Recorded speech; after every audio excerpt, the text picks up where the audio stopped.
The cold was a constant companion. It lived in her bones, a deep, settled ache that flared in her left leg with every limping step. Ilara drew her thin shawl tighter, the worn wool doing little to fend off the damp chill of the forest floor. The basket on her arm felt heavier today, its haul of winter roots meager and unsatisfying. It was always this way. The world gave just enough to survive, but never enough to feel warm. Her village was a small, forgotten place nestled in the shadow of the Dragon's Tooth Mountains, a place where life was hard and expectations were low. For her, they were non-existent. Ilara, with her twisted leg and the quiet fragility that clung to her like mist, was a ghost in her own life. People looked through her, their eyes sliding past as if she were a wisp of smoke. She was used to it. Invisibility was a kind of armor. Her mother, Morwen, had made sure of that. Morwen was the village healer, a woman of sharp edges and sharper words, whose reputation for potent remedies was matched only by her icy disdain for her own daughter. "Useless!" she would hiss, her eyes flicking to Ilara's leg. "A broken vessel. I should have left you on the mountain for the wolves." Ilara never spoke back. She learned long ago that her silence was her only shield. She would simply retreat into herself, into the quiet world of herbs and poultices where she did her mother's bidding. She cleaned the mortar and pestle, sorted the drying leaves, and fetched the water, her movements slow and deliberate. She was good with the plants. They didn't judge. They simply grew and healed and died. In that, she found a strange sort of peace, but the ache in her leg was a constant reminder. It was a brand, marking her as less, broken, unworthy. She had been this way for as long as she could remember, a childhood fever, her mother had said, that had settled in her limb and never left. Sometimes, in the dead of night, she had fleeting, dream-like memories of running, of warmth, of a strength that felt like a phantom limb. But they always dissolved by morning, leaving only the familiar, gnawing cold. A sudden gust of wind sliced through the trees, carrying the scent of pine and impending snow. It was a raw, wild smell that spoke of the deep wilderness, the untamed lands ruled by the Alpha King from his distant frozen citadel. Legends of him were whispered around fireplaces, tales of a ruler whose power was so immense it bled into the very climate of his kingdom, a man of ice and shadow who had ruled for centuries without a queen. They said his heart was frozen solid. Ilara shivered, not just from the wind. Such stories felt a world away from her small, painful existence. Her world was this forest, this basket, this ache. That was when she saw it. A flicker of movement by the creek bed, a heap of dark cloth and fur against the gray stones. It was a man. He was lying face down, half in the shallow, icy water, unmoving. Fear, sharp and cold, shot through her. Her first instinct, honed by years of avoiding trouble, was to turn and flee. Nothing good ever came from the unexpected. But as she hesitated, a low groan, thick with pain, reached her ears. He was alive. She couldn't just leave him. The kindness in her, the part of her spirit her mother had never managed to freeze, was too strong. Limping, she made her way down the slick bank, her bad leg protesting with every step. He was huge. Even lying down, his frame was immense, broad-shouldered and powerful, clad in dark, expensive-looking furs. A circlet of what looked like blackened silver was tangled in his dark hair. But it was the frost that was wrong. A fine, crystalline layer of ice clung to his clothes, and even his skin, glittering unnaturally in the dim light. It wasn't from the creek. It seemed to be radiating from him, a visible aura of profound cold. With a strength she didn't know she possessed, she managed to roll him over. His face was harsh and beautiful, all sharp angles and unforgiving lines, but it was pale, almost blue with cold. His eyes were closed, his breathing shallow. When her fingers brushed against his cheek, the cold was so intense it was like touching a block of solid ice. It burned. This was no ordinary traveler. This cold was wrong. It was a sickness, a curse. Panic warred with a strange, fierce resolve. She couldn't carry him. She couldn't run for help. The village was too far, and no one would come for a stranger on her word alone. She was on her own. "You are not dying here," she whispered, the words a puff of white in the frigid air. She worked quickly, her knowledge of the forest taking over. She gathered dry tinder and fallen branches, her hands clumsy with cold and haste. With her flint and steel, she coaxed a small, sputtering flame to life in the shelter of an overhanging rock. It was a pathetic thing against the supernatural chill emanating from him, but it was a start. She stripped off her own shawl and his heavy, ice-crusted cloak, laying them on the ground to create a barrier from the frozen earth. Then came the hardest part. Grunting with effort, her entire body screaming in protest, she dragged him, inch by painstaking inch, out of the water and closer to the fledgling fire. He was a dead weight, a mountain of frozen muscle. By the time he was settled, she was gasping, sweat and cold mingling on her skin, her leg a throbbing beacon of agony. She collapsed beside him, her breath coming in ragged pants. The fire crackled, fighting a losing battle against the unnatural frost that still clung to him. She had to get him warmer. She looked at his still form, at the blue tint of his lips. There was only one thing left to do. Hesitantly, her heart pounding with a fear she couldn't name, she lay down beside him, pulling her thin cloak over them both. She pressed her body against his, trying to share the little warmth she had. It felt like lying next to a glacier. The cold seeped through her clothes, through her skin, sinking deep into her muscles until her own teeth began to chatter. It was a devouring cold, an active, hungry thing. She wouldn't last long like this. The cold was draining the life from her. But as she lay there, shivering violently, a strange thing happened. The ache in her leg, the familiar, icy pain that had been her constant companion, began to change. It wasn't lessening, it was shifting, resonating with the man's unnatural chill. And deep within her, in a place she hadn't known existed, a tiny, defiant spark of heat flickered in response. It was small, almost imperceptible, but it was there. A flicker of warmth fighting back against a world of cold. She closed her eyes, focusing on that spark. For the first time in her life, she wasn't just enduring the cold. She was fighting it. He woke slowly, dragged from a black, frozen abyss by a persistent, gentle warmth. The first thing he registered was the scent of wood smoke and dried herbs. The second was the weight of a small body pressed against his side, a fragile source of heat in his personal winter. His eyes snapped open. They were the color of silver, luminous and sharp. He was in a tiny, rustic cottage. A fire blazed in the hearth. He was lying on a pallet of furs covered in blankets. And beside him, curled asleep, was a young woman. She was pale and thin, with dark hair spilling across a worn pillow.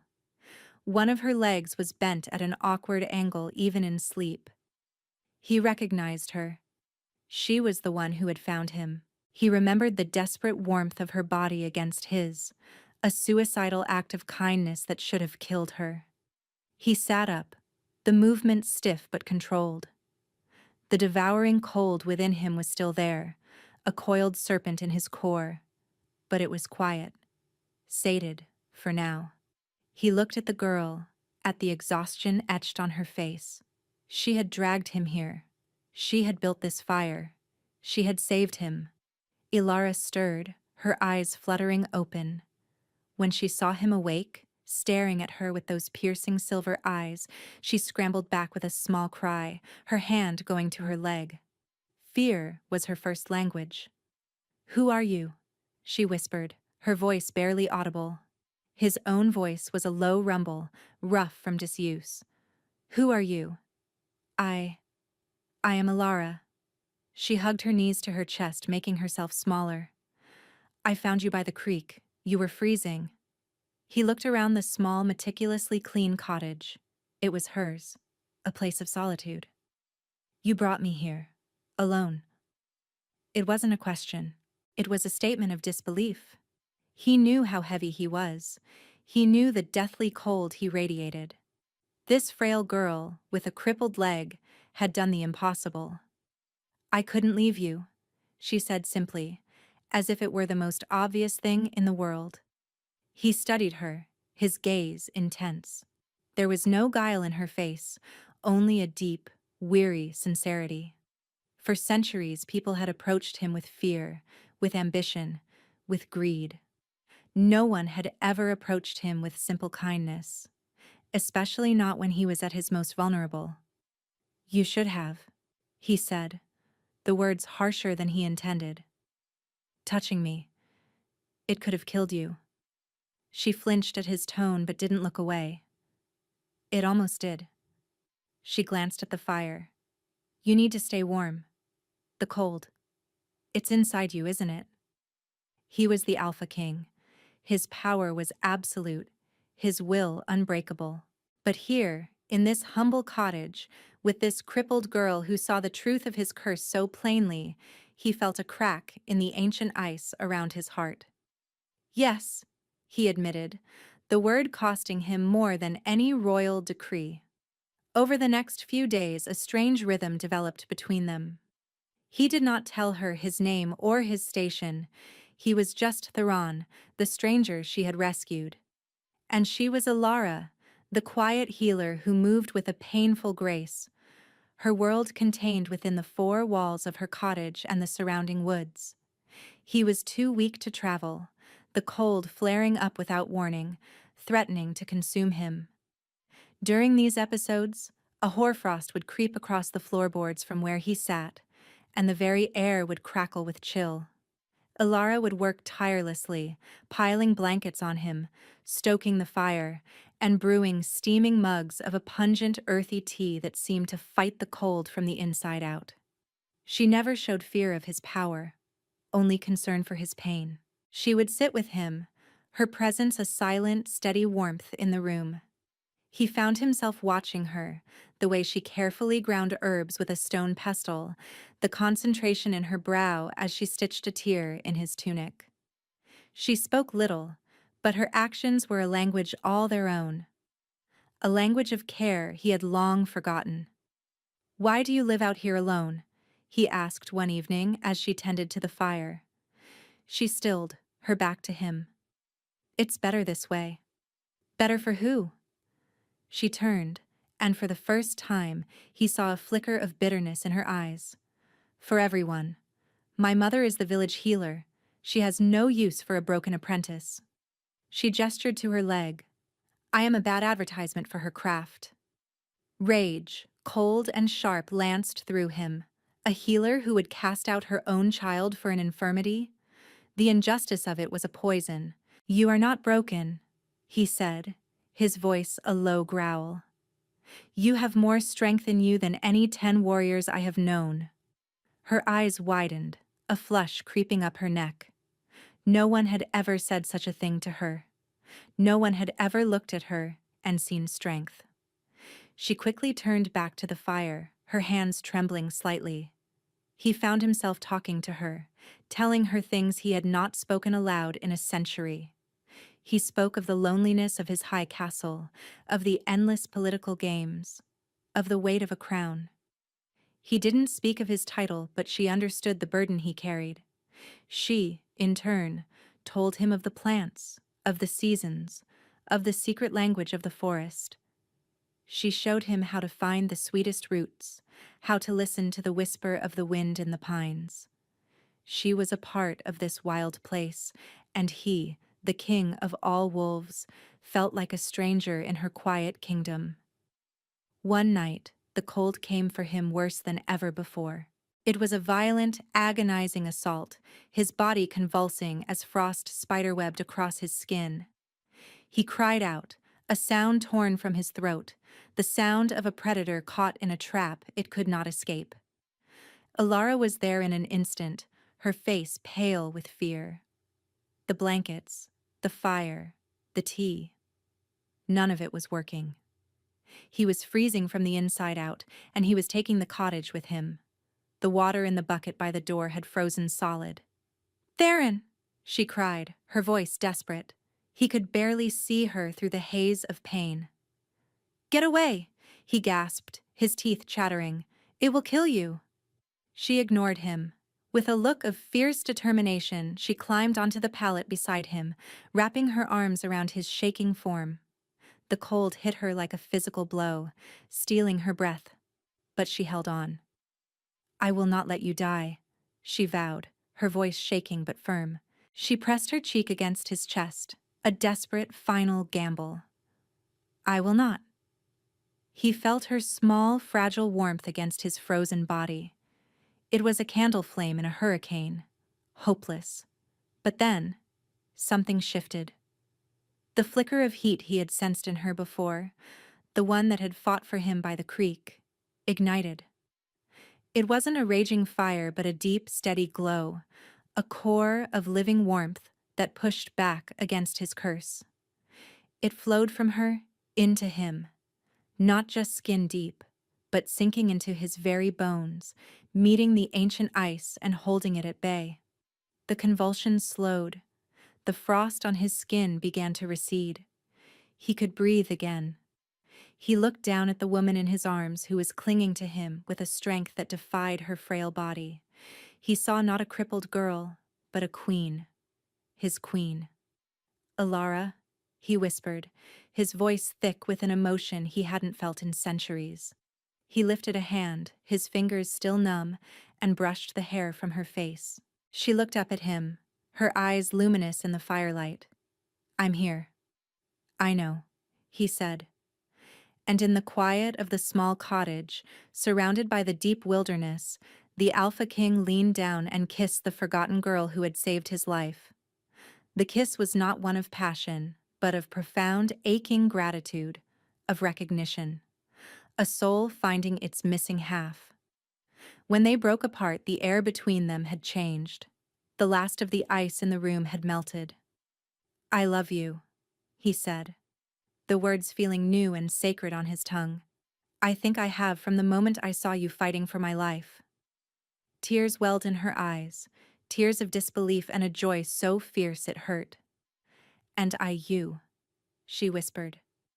"I think I have been waiting for you my whole life." They stayed like that for a long time, holding each other, the firelight dancing on the walls. For the first time, the cottage felt truly warm. For the first time, Alara did not feel broken. And for the first time, Theron did not feel alone in his cold. The peace was shattered 2 days later by a sharp, authoritative knock on the door. Alara froze, a sense of dread coiling in her stomach. No one ever came to her cottage. Theron was instantly alert, his posture shifting from relaxed to predatory. He moved to stand behind her, a silent, imposing shadow. Ilara opened the door. Her mother stood on the threshold, flanked by 2 grim-faced guards from the village. Morwen's eyes, cold and calculating, swept the tiny cottage, landing on Theron with a flash of triumph. She ignored Ilara completely. "Your Majesty," Morwen said, her voice smooth as oil as she executed a perfect curtsy. "We have been searching for you. We feared you lost in the storm." Ilara's blood ran cold. "Your Majesty." The stranger she had nursed, the man she had fallen in love with, was the Alpha King. The realization hit her with the force of a physical blow. Theron's face was a mask of granite. "Your concern is noted, Healer Morwen," he said, his voice laced with ice. He did not correct her. He did not have to. Morwen smiled, a thin, unpleasant expression. "I am relieved to find you safe. My foolish daughter is clearly of no use, but thankfully my own skills are more substantial. I have the remedies to cure the chill that ails your bloodline, a permanent solution." She finally deigned to look at Alara, her lip curling in contempt. "Get out of the way, child. You are cluttering up the doorway." Alara felt herself shrink under that familiar, withering gaze. She automatically started to step aside, her years of conditioning taking over. But a large, warm hand settled on her shoulder, holding her in place. Theron's hand. She is not in the way," the king said, his voice dangerously quiet. "And I am not in need of your remedies." Morwen's smile faltered for a fraction of a second. "Sire, the royal affliction is a curse of the blood. It requires a powerful touch. My daughter Kala has been trained for this. She is a true healer. It is she who will bind your life force and quell the cold. It is all arranged." Alara's heart stopped. Kala, her beautiful, perfect sister, the one their mother had always adored. An arrangement.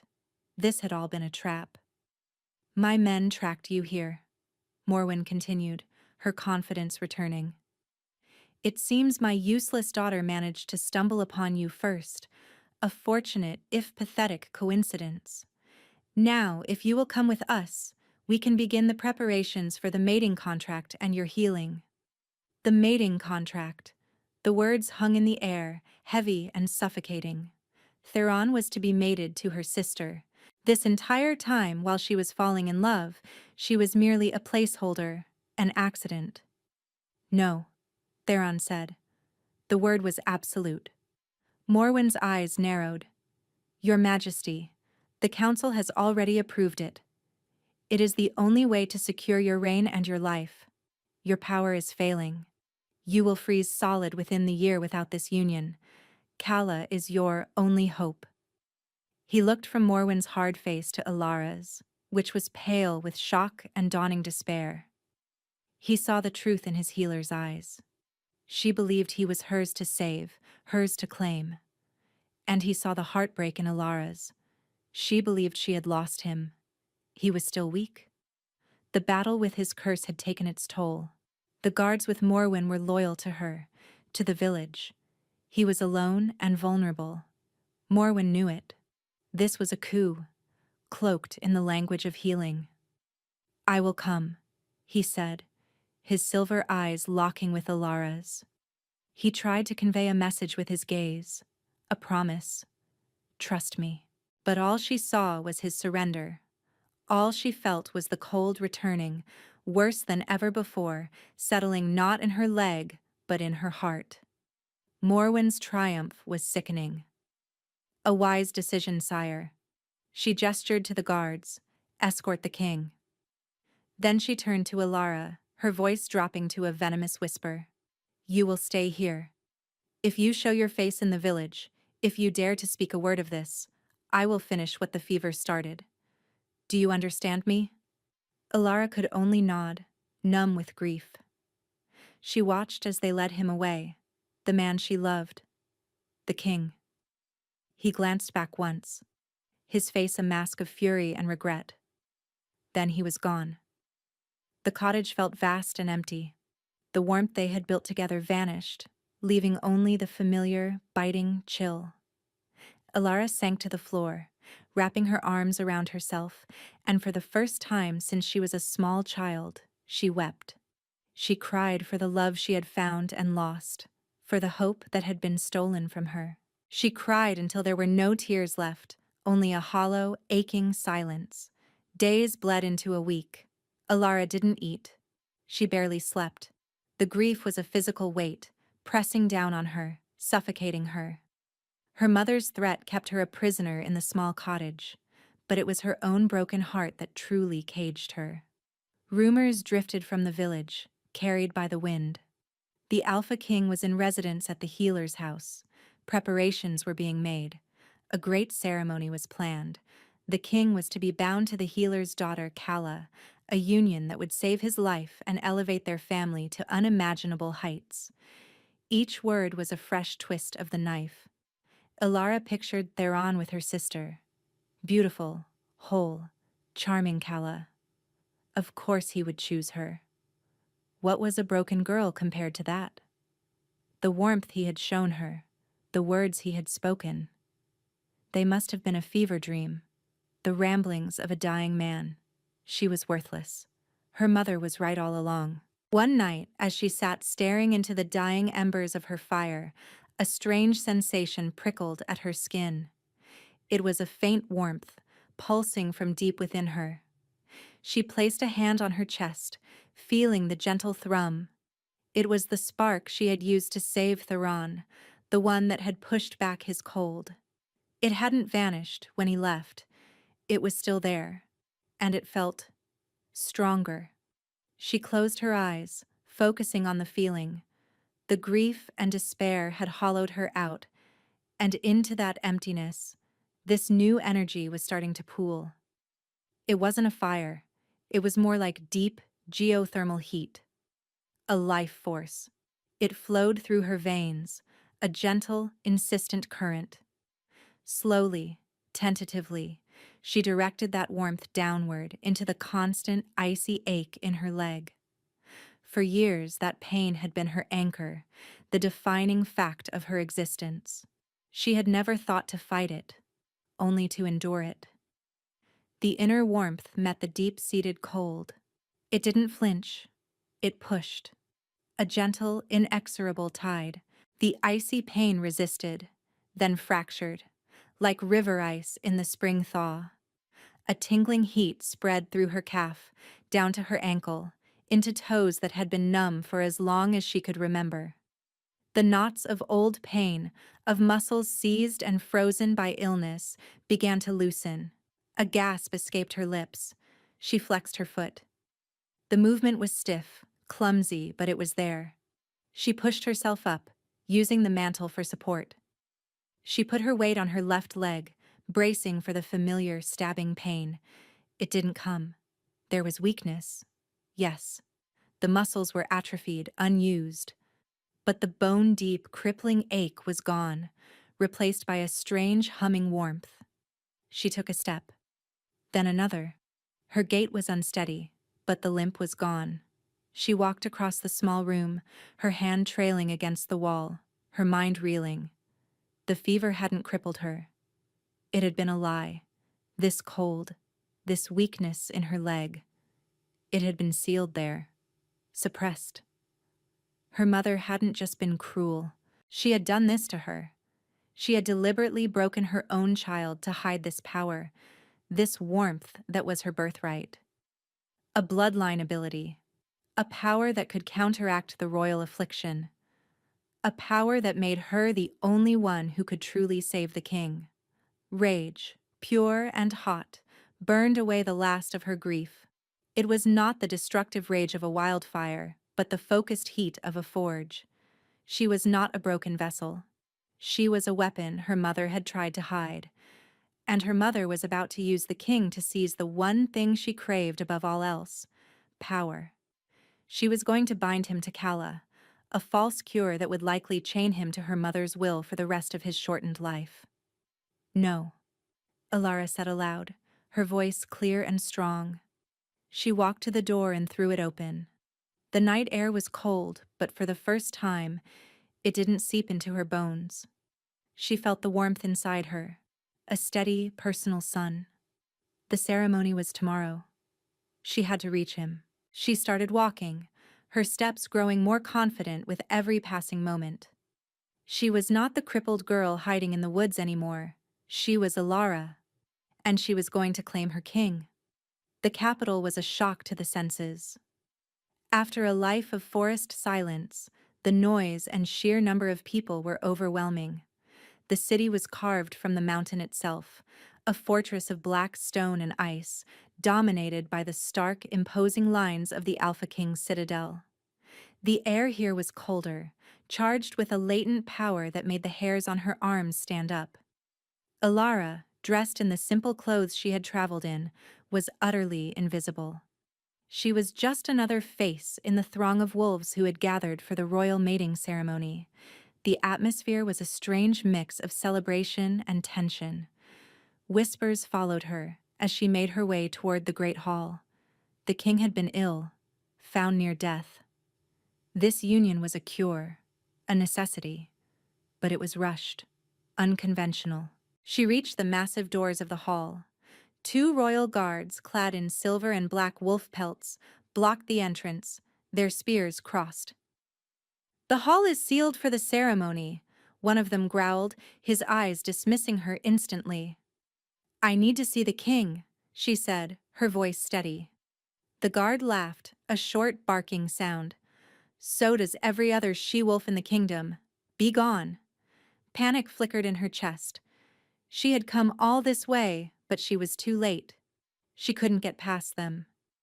She pressed a hand to the cold stone of the wall, despair washing over her. As her palm made contact, the warmth inside her surged, not with force, but with a deep, resonant hum. Inside the hall, Theron stood on a raised dais. The cold was gnawing at him again, a bitter frost that Morwen's potions did little to soothe. They kept him weak, compliant. His wolf, his beast, was a distant, raging presence, held in a cage of dark magic and herbs. He looked out at the assembled nobles, at the ancient stone pillars of the hall, and at Calla, standing beside him, radiant in white furs, her smile triumphant. Beside her, Morwen watched him, her eyes glittering with possessive victory. A high elder stepped forward, holding a scroll of parchment sealed with the royal crest, the mating contract. It was a binding of magic, blood, and law. Once signed, it was unbreakable. "Do you, Alpha King Theron, accept this union?" the elder asked, his voice echoing in the tense silence. Theron looked at Calla. She was beautiful, but her eyes were empty. He looked at Morwen and saw only a viper. He thought of Alara, of her quiet strength, of her selfless warmth. He had let them take him to protect her, to buy time, but he had underestimated Morwen's speed and ruthlessness. He had failed. Just as he was about to speak, to refuse and face the consequences, a tremor ran through the stone floor beneath his feet. A low, resonant hum filled the air, a note of pure, vibrant life. He felt it in his blood, in his bones. It was a warmth that cut through the haze of Morwen's drugs, a call that his soul recognized. Alara. The magical cage around his beast shattered. Outside, the guards stumbled back as the great stone doors swung inward on their own, a deep groan echoing through the courtyard. Alara stood in the entryway, bathed in the light from the hall. She didn't look like a peasant girl. The warmth inside her gave her an aura, a quiet radiance that drew every eye. She walked forward, not with a limp, but with the sure, steady stride of a queen. A collective gasp went through the crowd. Morwen's face contorted in a mask of pure fury. "Seize her!" she shrieked at the guards, but no one moved. They were all transfixed by the sight of the king. Theron's silver eyes were blazing. A low growl rumbled in his chest, a sound of primal possession that shook the very foundations of the hall. The unnatural cold that had plagued him for centuries evaporated, burned away by the presence of his true mate. In its place, his true power, wild and untamed, rose to the surface. He looked at Alara, and in his eyes she saw everything she had feared was a dream: the love, the promise, the fierce devotion. The High Elder, flustered, held out the contract again. "Your Majesty, the Union." Theron ignored him. He took a step forward, his eyes never leaving Alara's. His beast was in full control now, moving with a predator's grace. He reached out, not for the pen, but for the parchment. He snatched the mating contract from the elder's stunned grasp. He held it up for all to see. The symbol of Morwen's victory. The chain that would have bound him. His beast tore the mating contract in half. The sound of ripping parchment was shockingly loud in the silent hall. He didn't stop there. He tore the two halves into four, then into a shower of scraps. The Alpha King let the pieces fall. They fluttered to the stone floor like dead leaves. He walked through them, his gaze fixed on Alara. He walked past Calla, past Morwen, past the shocked nobles. He didn't stop until he was standing before her. He reached out and gently cupped her face, his thumb stroking her cheek. "I knew you would come," he murmured, his voice for her alone. "You were never hers to claim," Alara whispered back, her heart so full it felt like it would burst. "No," he growled, a possessive, triumphant sound. He leaned in, his forehead resting against hers. "I am yours." Then he turned to face the stunned assembly, his arms circling Alara's waist, pulling her flush against his side. He held her as if she were the crown jewel of his kingdom. "The contract is void," he declared, his voice booming with absolute authority. "This is my mate, my queen." "Lies!" Morwen's shriek cut through the stunned silence. Her face was a terrifying mask of hatred. "She is nothing, a broken, useless cripple, I forbid it." "You forbid me nothing," Theron snarled, his eyes flashing a dangerous silver. "You drugged your king, you attempted to force a false union for your own gain. That is treason." Morwen saw her plans crumbling to dust. Desperation made her reckless. Her eyes darted around the room, landing on a small child near the front row, the young daughter of a duke, who was watching with wide, frightened eyes. With unnatural speed, Morwen lunged, grabbing the girl and pulling her back, a shard of obsidian appearing in her hand, pressed against the child's throat. "You will let me go," she hissed, her eyes wild. "You will give me safe passage, or the girl dies." The court erupted in chaos. The child's mother screamed. Guards started to move forward, but Theron held up a hand, stopping them. He knew Morwen was unhinged enough to follow through. He looked at Alara. This was her mother, her tormentor.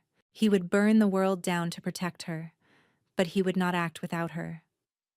Alara's gaze was fixed on the terrified little girl. She saw her own childhood in those wide eyes, the fear, the helplessness, the shadow of a cruel mother. The warmth inside her, the steady power that had healed her leg, now swelled into a tidal wave of protective fury. "Let her go, mother," Alara said, her voice ringing with a new, quiet authority. "Silence, you pathetic wretch," Morwen spat. "This is your fault." Alara took a step forward, away from the safety of Theron's embrace. "I will not let you harm another child." She looked at her mother, not with fear, but with a deep, profound pity. "I know what you did to me. I know you sealed my power away, that you kept me broken because you were afraid of it." She took another step. "I'm not afraid anymore." "Stay back," Morwen shrieked, pressing the blade harder against the child's skin. A thin line of red appeared. Alara looked at Theron, her eyes full of love and resolve. "I'm sorry," she whispered. Then she looked back at her mother. "You want me? You want my power? Then take me. Let the girl go, and I will go with you." It was the ultimate sacrifice. To save an innocent, she would condemn herself to a life under her mother's thumb, her power siphoned away, her spirit crushed.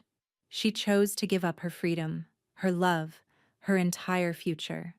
The moment she made the choice, the moment her selfless love for another outweighed her own survival, something broke inside her. The quiet warmth erupted. It was not fire or force. It was light. A wave of pure, golden light poured out of her, a silent, breathtaking explosion. It wasn't violent, it was cleansing. It swept through the hall, washing over everyone. It felt like the first sun after a long winter, a deep and abiding peace that soothed fear and healed pain. When the light touched Morwen, she screamed. The obsidian knife dissolved into black smoke. The dark magic she wore like a cloak was stripped away, revealing the bitter, twisted thing she was beneath. The light didn't harm her, but it exposed her, leaving her shivering and frail, her power gone. She released the child, who ran unharmed to her mother's arms. The light washed over Theron, and he felt the last, deepest vestiges of the ancient cold in his bloodline turn to dust. He was whole. He was healed. not by a contract or a potion, but by the love of his mate. The light receded, coalescing back into Alara, who stood, head high, glowing with a soft inner luminescence. She was no longer just a healer or a survivor. She was a force of nature. Morwen stared at her, her face a ruin of disbelief and defeat. "What are you?" she whimpered. "I am your daughter," Alara said, her voice soft but unbreakable. "The one you threw away." Theron walked to her side, his heart overflowing. He took her hand, intertwining their fingers. He looked not at Morwen, but at the assembled court, at his people. "My queen," he said, his voice ringing with pride and utter devotion, "has a gentle heart. So I will be the one to pass judgment." His silver eyes, now clear and brighter than ever, fixed on Morwen. "For treason against the crown, for the abuse of a child, and for crimes against the queen of this realm, you are stripped of your name and banished. You will live out your days in the silent lands of the north. Let the cold you worship be your only companion." The guards moved in, dragging the now powerless Morwen away. Calla, pale and trembling, simply faded into the crowd, her moment of glory turned to ash. The great hall was silent for a moment, and then a single noble dropped to one knee, then another, and another, until the entire court was kneeling before them, not in fear of their Alpha King, but in awe of their new queen. Theron turned Alara to face him, his hands framing her face. He looked at her, truly saw her, and his centuries of loneliness and pain dissolved. "You saved me," he whispered. She smiled, a true, radiant smile that lit up her entire face. "And you," she said, her hand coming up to rest over his heart, "saved me." He leaned down and kissed her, a deep, passionate kiss in front of the entire kingdom. It was a kiss of promises kept, of a bond forged in ice and fire, of a love that had healed two broken souls and made them whole. Months later, Alara stood on the balcony of the citadel, looking out over the kingdom. The land felt different now, warmer. The oppressive chill that had clung to the mountains for so long had receded, replaced by a sense of hope, of spring. A pair of strong arms wrapped around her from behind, and a familiar chin rested on her shoulder. "What is my queen thinking about?" Theron's voice rumbled against her ear. "I was just thinking," she said, leaning back into his embrace, "that I have never felt so warm." He chuckled, a rich, happy sound she had come to adore. "Nor I." Her leg was strong now. She walked the halls of the castle with a confident stride, her healing touch and quiet wisdom earning her the love and respect of their people. She was not just a consort, she was a partner, her light a perfect balance to his shadow, her warmth the perfect counter to his strength. They were two halves of a whole, a king of winter and a queen of summer. Together they had broken the curse, defeated the darkness, and built a new world from the pieces of a torn contract. She was no longer the broken girl from the woods, and he was no longer the lonely king on his frozen throne. They were home, and they were just beginning.